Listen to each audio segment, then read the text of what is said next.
So very rapidly, electrostatics review. I'm starting now. I want your focus up here, please. Very rapidly, what can I do for electrostatics? Basically, we divided electrostatics into point charges and plates. The mathematics of the parallel plates was way, way nicer. The mathematics of the point charges was, ugh. Certainly we had Coulomb's law. I could ask you to find the force between these two charges. So the first thing that I could ask you to do is I could say,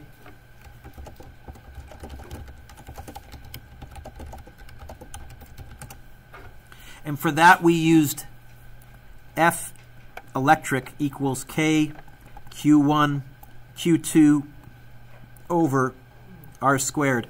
I need to give you some charges, so let's make this charge here 4 microcoulombs, and we'll make this charge here 8 microcoulombs. Would these charges attract or repel? Okay. For forces, we don't put the negatives and positives into the equations. That's why there's absolute value signs around the Q's. We decide the direction by using like charges attract, unlike charges repel. And so if I really, really quickly blazed, what was K? Much, much nicer constant than some of the gravitational ones.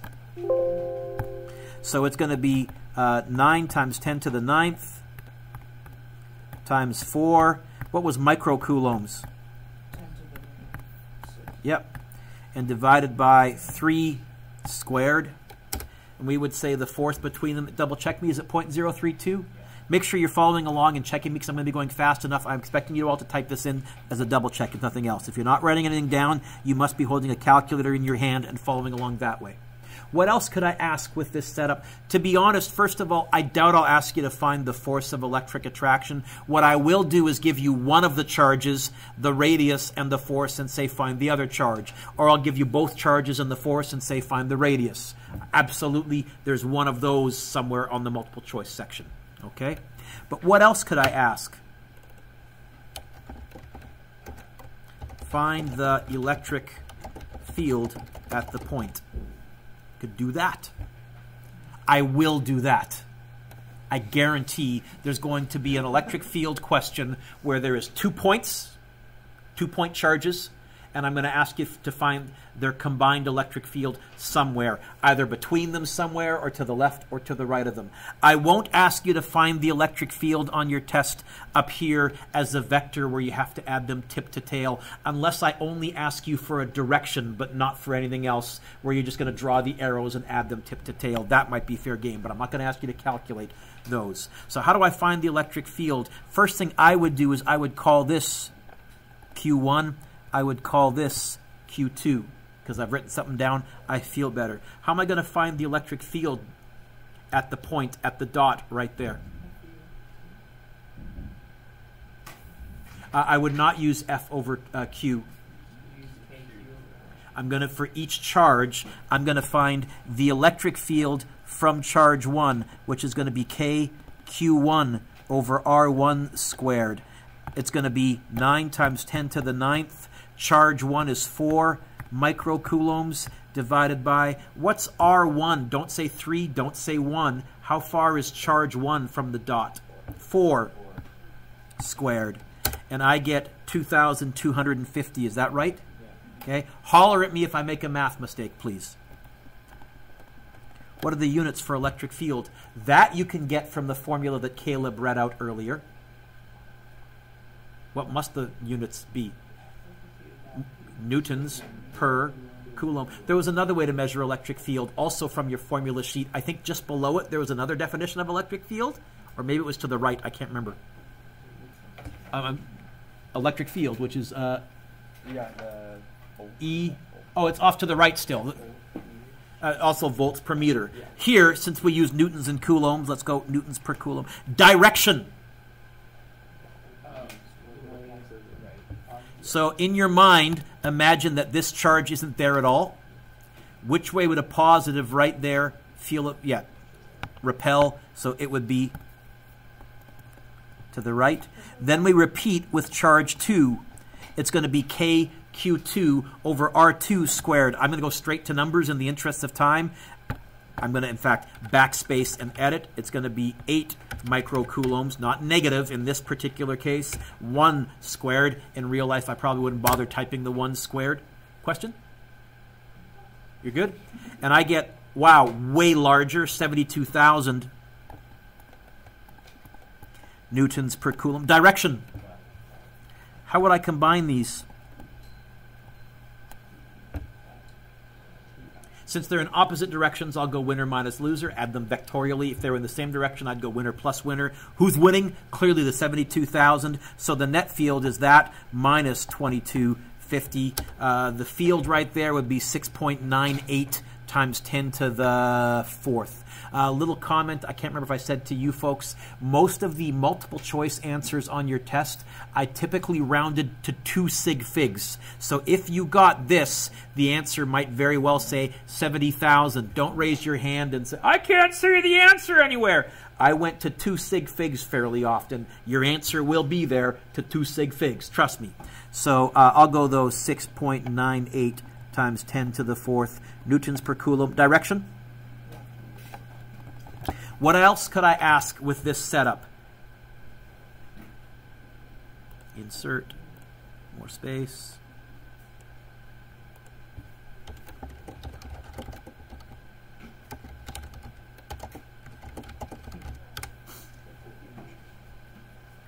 Now, if I asked you to find the potential energy equation has 2 Q's in it.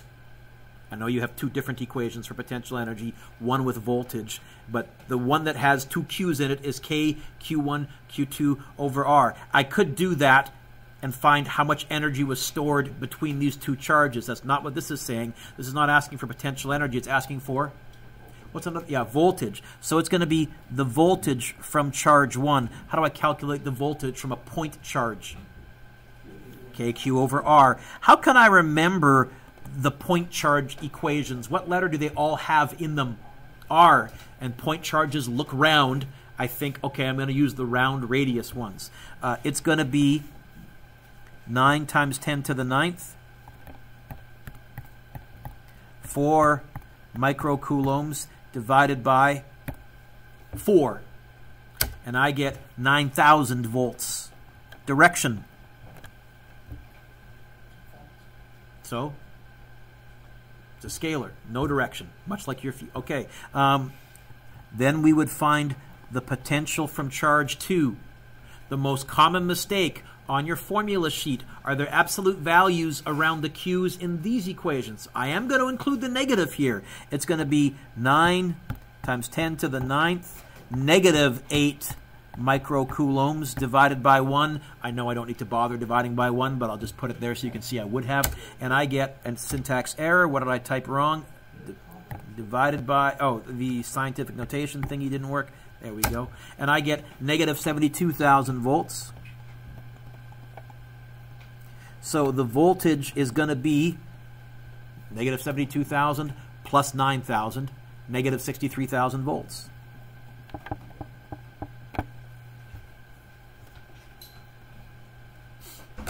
That's if I have 2 point charges and a location. What if I have a moving charge and a fixed charge? So let's suppose that this charge here, I'll call it Q1. Let's make it 50 microcoulombs, and we'll say that it's fixed in place, so it can't move. Let's say that this is a proton. And let's call this location A and location B. I could ask,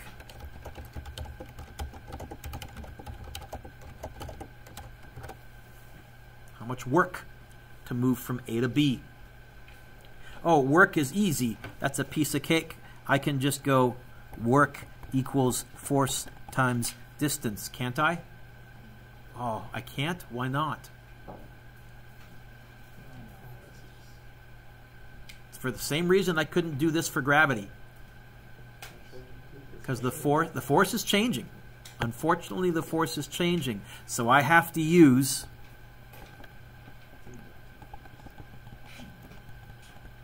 now, at least I can do that in this particular situation. And so I'm going to have to use, what's changing anything? And it's going to be K Q1 Q2 over R final minus K Q1 Q2 over R initial. And if I crunch that really quickly, this is where we often use ditto marks and things, especially also in gravity. K and Q are a little nicer than a lot of the masses we have to deal with in the gravitation unit. So K, Q1 was 50 microcoulombs. Q2, it's a proton, 1.6 times 10 to the negative 19, divided by R final is 0.5. By the way, it will take work because does that proton want to move towards that other positive charge? I will have to do work. I will have to push it, so I will get a positive answer here. For the first term, I get 1.44 times 10 to the negative 13 joules. And for the second term, because I can use ditto marks, I can put, oh, what's R initial? Not 0.2, 0.7. Which probably makes this workout yucky now. Yeah, 1.02, that there. I'll go 1.029 times 10 to the negative 13.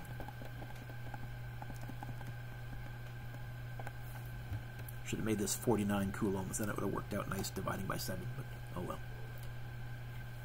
So it's going to be 1.44 times 10 to the negative 13 minus answer button. That's how much work. 4.11 times 10 to the negative 14 joules of work. Or I could reverse the question. Instead of starting here and ending here, I could start here and let it go. If I let this go, let it go, let it go. Okay, if I let this go, where will it want to travel? Which way will it want to move? It wants to, we said, falling up. It wants to fall away from the big planetary charge. Now, that's not work. That instead is a change in height and a change in speed and a yucky curvy force. How would I handle that question? It would be a job for conservation of energy. So we could have something like this, for example.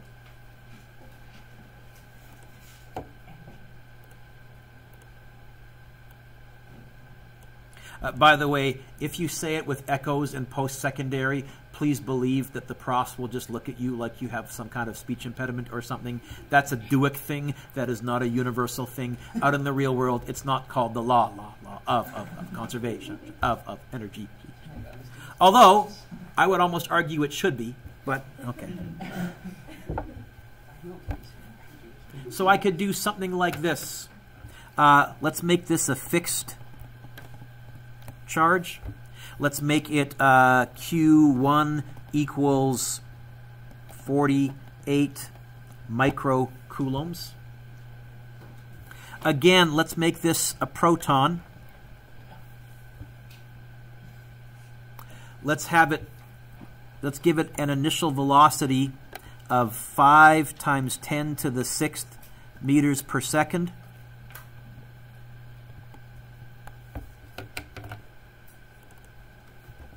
How close will the proton get before coming to a stop? Okay. What's this question asking me to find?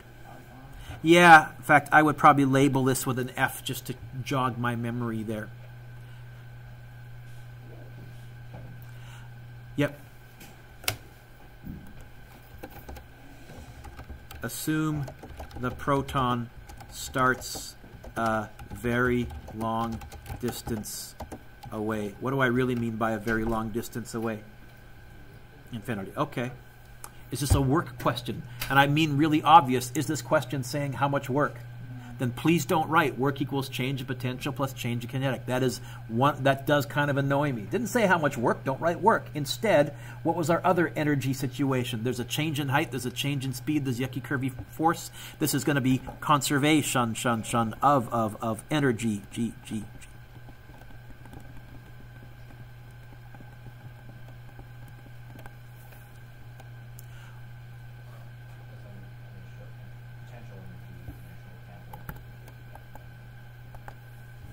Now, I don't have to do that, but that certainly made it nicer. The other option would have been I could have given you an R initial and you would have actually plugged in whatever the initial potential energy was. Fine. Kinetic energy, that thankfully hasn't changed all year. It's still what? Good. We have several different versions for potential energy. We had MGH when we were near the Earth for a mass. We had negative big G, big M, little m over R when we were cosmic for a mass. This is electric potential energy, so it's K, Q1, Q2 over R. You know, here I might actually get the R by itself. Often these were ugly enough that I said crunch the whole left side, get an answer, and then get the R by itself. But here I have one term equals one term. I think I would times the R over to the left-hand side because it's on the bottom. I think I would divide the right-hand side by mv squared. There's still a K, a Q1, and a Q2. And then that 1/2, I think that's like a 2 on this side, is it not? So this one isn't too hideous. Do I need to square root? No. Now, another version of this question would be to tell you how close it got, to tell you what R was, and say how fast was it traveling, get the V by itself. Or to tell you the speed and to tell you how close it got R and say what was the mass of the mystery particle. I'd have to give you its charge. I certainly couldn't say it's a proton because you know the mass of a proton. It's on your sheet. Meanwhile, okay, it's a proton. So it's going to be 248 times 10 to the negative 6, 1.6 times 10 to the negative 19. Thank you. Okay. 1.67 times 10 to the negative 27. Thank you. And what did I say the speed was? 5 times 10 to the 6th squared. I've made up numbers. I'm hoping desperately we get a decent answer. Are we like, well, we'll find out. What I don't want is like a 10 to the negative 12 so that it's getting closer than the actual width of an atom or something like that. Let's find out. 2 times 9 times 10 to the 9th times 48, negative 6 times 1.6, negative 19 divided by bracket 1.67 times 10 to the negative 27 times 5 times 10 to the 6th squared. What did I type wrong? Oh. That looks... Oh, the negative 27 didn't even show up. Wow. Negative 27 times 5. I better do an error check. 9 times 10 to the 9th, 48 microcoulombs. 1.6 times 10 to the negative 19. I'm missing a bracket. I don't need a bracket around the top because everything's being multiplied. I could put one, but I don't have to have one. Have to have brackets around the bottom. Do you get that? Yeah. That, you know what? I'm okay. I was hoping to get within a couple of meters.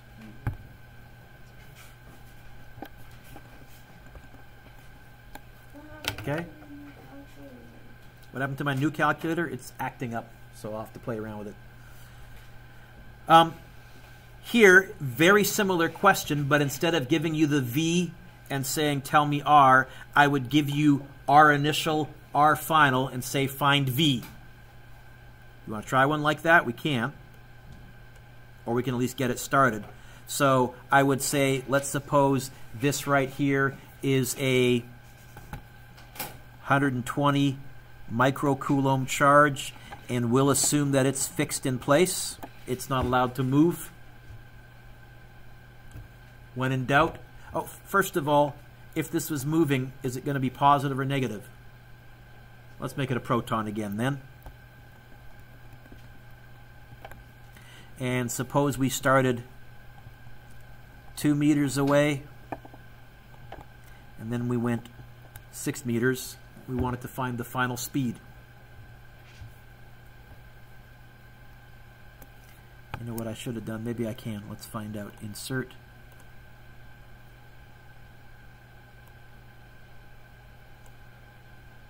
That totally didn't work. Okay. I'm going to do this. Insert. Space. That'll work. I can fix that. 2 meters. And what do we say the answer was? 3.33 or 3.3? Yeah. Okay.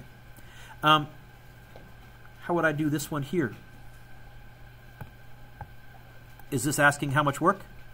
No. Okay, so I'm not going to do that. Is there a change in height? Is there a change in speed? Is the curvy path? Is going to be conservation of energy.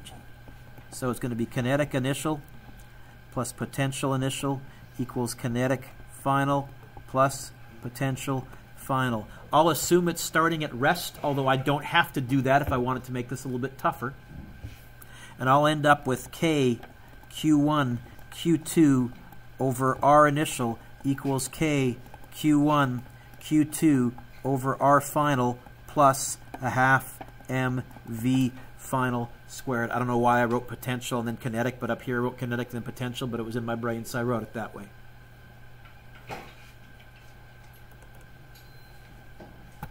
I would minus this to that side. And then I think I would just crunch this whole thing. I would not try and get the V by itself. Lena, you doing okay?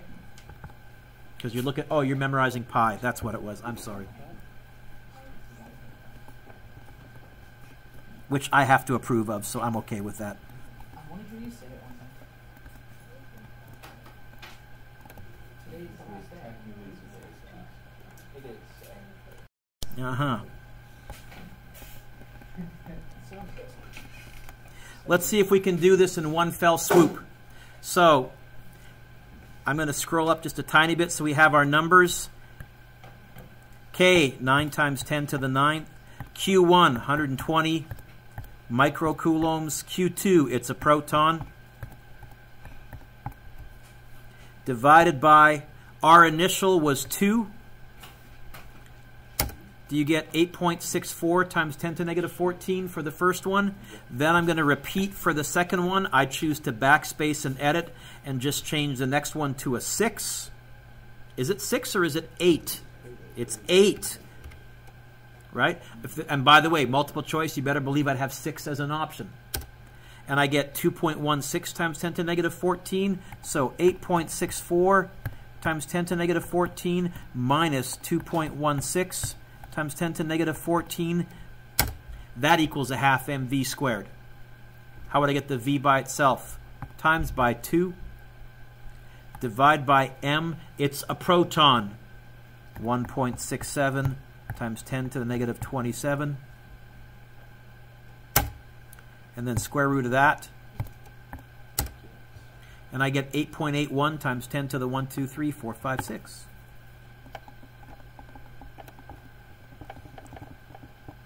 And, by the way, I would never do it this fast on the exam, obviously, right?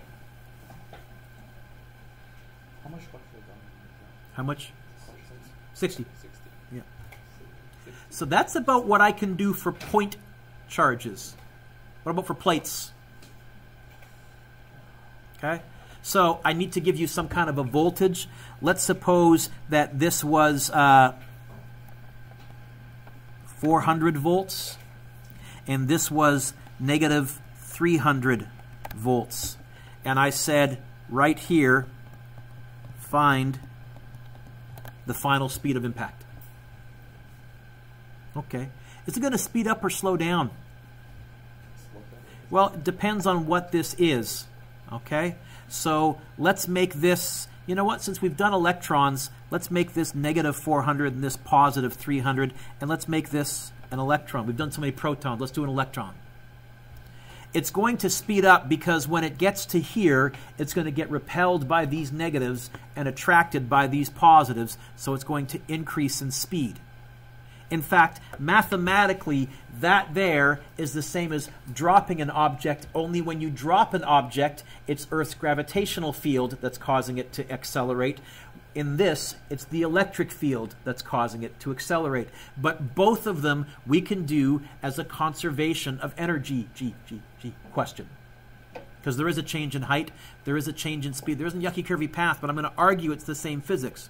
Oh, really it's the same physics as if you threw something down towards the ground. So I'm going to solve this by going KE initial plus PE initial equals KE final plus PE final. And we're going to say that when it hits the far wall, that's the equivalent of landing on the ground, so PE final is going to be 0. Kinetic energy hasn't changed. It's going to be a half mv initial squared. It's going to be a half mv final squared. Here's the important part you need to know, so zone in if you've been zoning out. What's potential energy between plates? It's hidden on your formula sheet. It's in the official definition of voltage.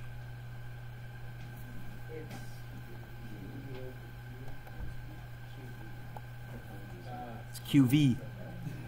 Now, can you see where that's hidden? Because I defined voltage as potential energy per charge. If you blank out on that, or if you can't spot that, you can still go work equals force times distance. From your formula sheet, what's the force on a single charge? So don't read me the force equation that has 2 charges in it. What's the force on a single charge?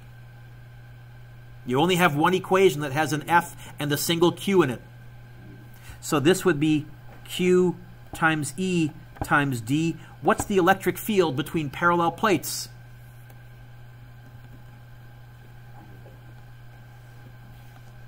What's the electric field? Folks, you're just reading formulas.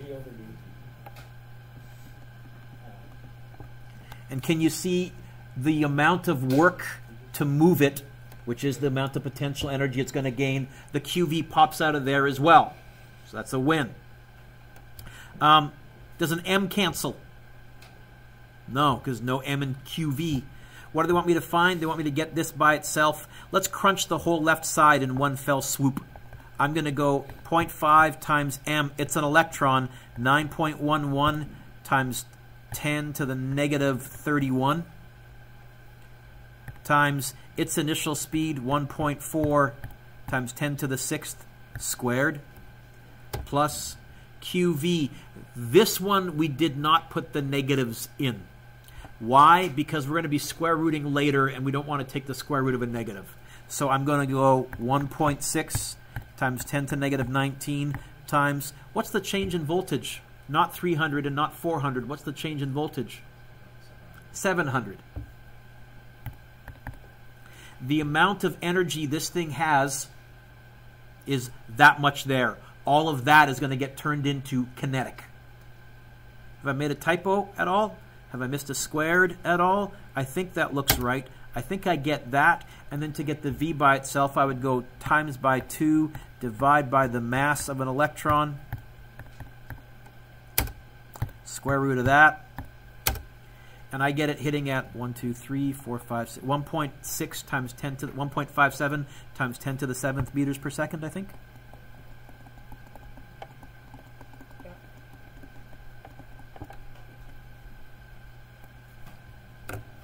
So that's some of what I can do with parallel plates. Did I have one more? I can't remember. Sure.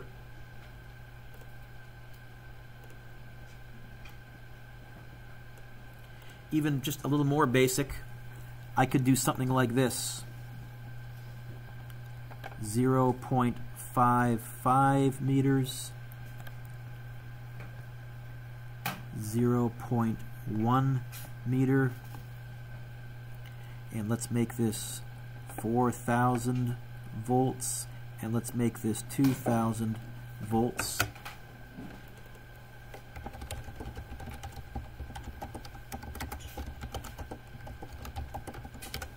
What's the electric field at point P? How do I find the electric field between plates? So the electric field is going to be the change in voltage divided by the distance. What's the change in voltage? Which distance am I going to use? How far apart the plates are?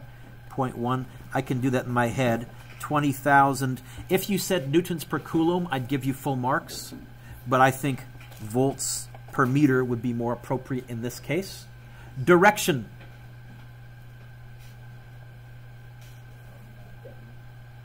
Which way would a positive want to move there if it could? Which area is more positive? The top? So yeah, it's going to get forced down. Good. Which way would an electron want to move? Up. Okay. An electron moves in the opposite direction of the electric field because we had to define it in terms of something, so we defined it in terms of positive. If you like to, ready to go? Oh, okay. Okay. You got it.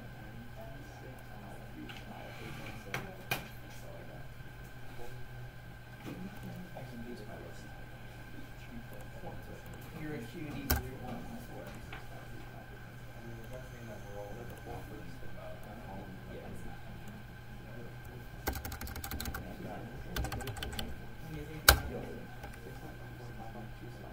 Circuitry.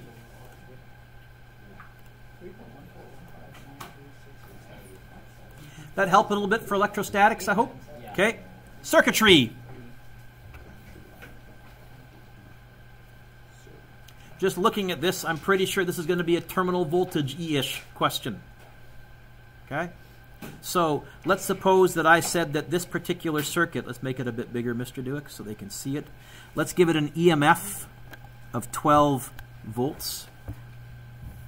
Let's give it an internal resistance of 0.3 ohms. Let's make this 5 ohms, 10 ohms, and 20 ohms.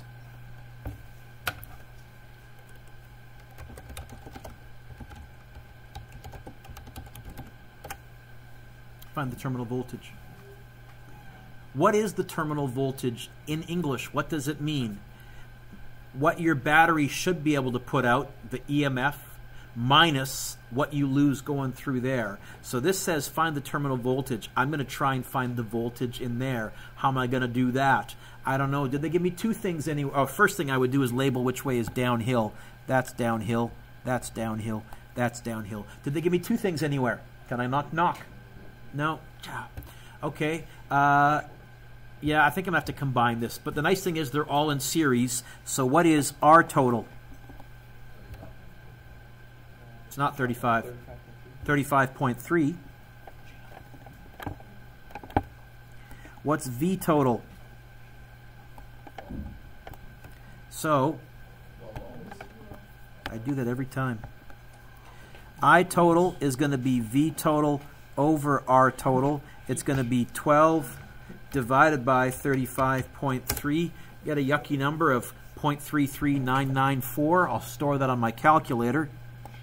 I'll write 0.34 amps, but I'll be honest, I'd probably, if I knew I was going to be using this, write 5 sig figs worth and not round off to there. So how many amps are going through mystery R, little r?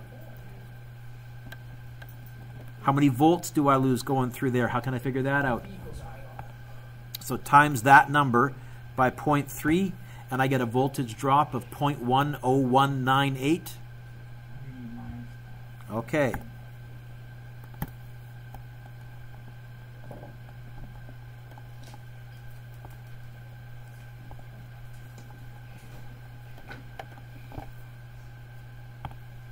Twelve 12 minus that answer,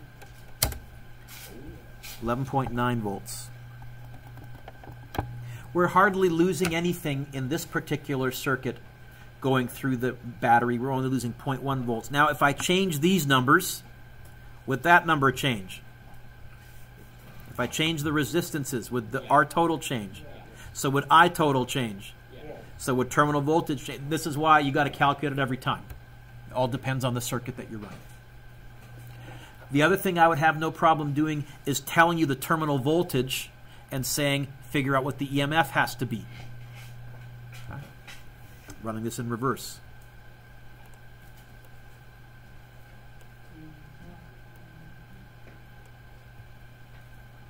Let's suppose I had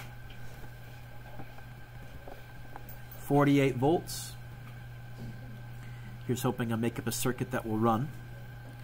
If this was 12 ohms, if this was 6 ohms, if this was 12 ohms, if this was 10 ohms, and if this was 10 ohms.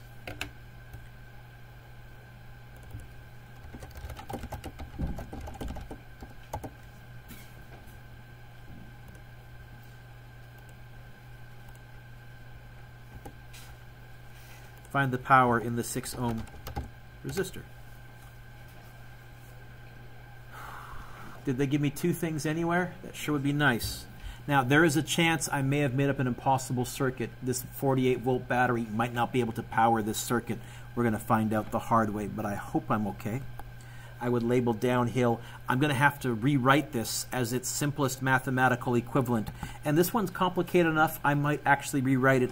I'm going to say, okay, I've got a 48-volt battery here. I've got a 12 ohm. What can I combine these two into?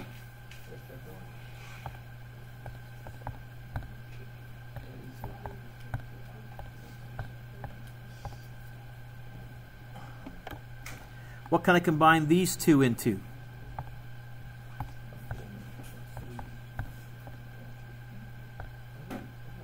Four?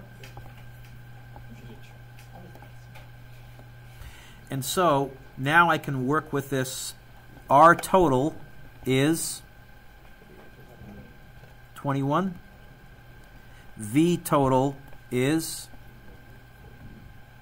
so I total is going to be V total over R total. I'm going to cheat for a second, look up. Instead of 48, I'm going to make it 42. Because I want nice numbers. Okay? Because what's 42 divided by 42? 1. Sorry, what's 42 divided by 21? I get a lovely current of 2 amps, which means I have 2 amps right there and 24 volts. Here, because the resistors are identical, what can I assume? And if I wasn't sure, I could say there's 2 amps going through my imaginary 5. How many volts in this section? Sorry, 10 volts? Come on. And so you could say each of these is 10 volts and 10 volts, and you get the 1 amp popping out of Ohm's law anyhow. How many volts are going through each of the, or how many amps? I don't know. Oh, wait a minute. How many volts did I start with? 42. How many have I lost? 24. Leaving. What is 42 take away 24? Calculator in your head, I don't care. 18. Now I've just lost 10. Leaving. You know what? Each branch here has got to be 8 volts. How many amps in the 6 ohm resistor? 8 divided by 6. 1.33333.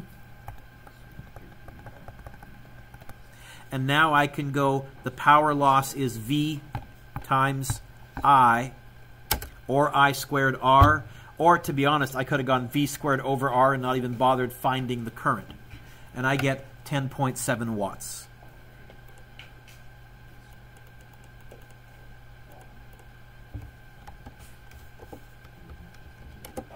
Is that correct, I think? Yes? Is that okay? Yeah.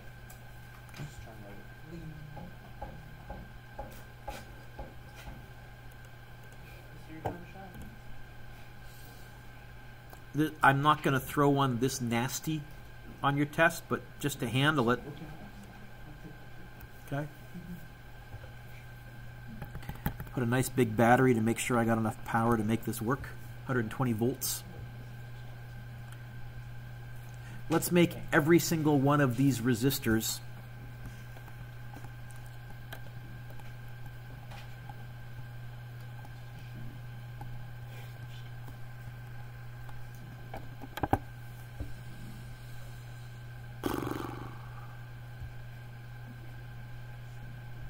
Do I know 2 things anywhere? It's labeled downhill. Yeah. I'm probably going to have to rewrite this, and this is far tougher than I'm going to throw at you on your test, but if we can handle this, we're in good shape, and we'll finish with this one. So I got 120 volts.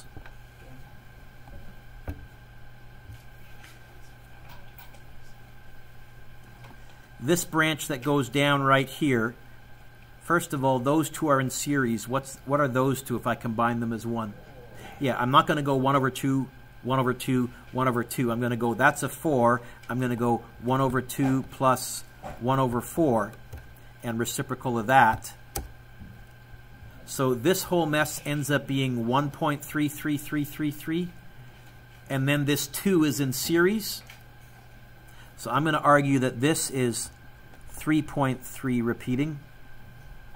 That's that first little branch. Then I have a 2 ohm. I got a 4 ohm, 2 plus 2, and a 2 ohm. So that's R5, that's R6, this is R7 and R8. I can combine these two, 1 over 2 plus 1 over 4, which I'm pretty sure I did right there, and I got 1.333333. So if I add that to the 2, really this whole circuit ends up being 2 of those. Is that okay? So if I go like this, R total, oh, it's not, I don't just double those. These are in parallel. So it's going to be answer button. No, sorry, I got to add 2 to it, Mr. Dewick. Jeez. Plus 2. There's my 33333. It's going to be reciprocal of that plus reciprocal of that. I have no idea what this is going to be. Reciprocal. And I get R total is that there. I hope that's right. I total is going to be 120 divided by 1.67 repeating. I hope this is going to work out nice. 120 divided by answer button. 72 amps. And now this question is going to fall apart. Now I can figure out whatever you need me to figure out. Still going to be fairly tricky. I'd still probably rewrite this a few times, but I can also sense that I'm losing you folks. So I'm hoping that was a bit of a review of circuitry, but people have stopped following with their calculators for the most part, so I'm going to end here. Let me just pause for a second.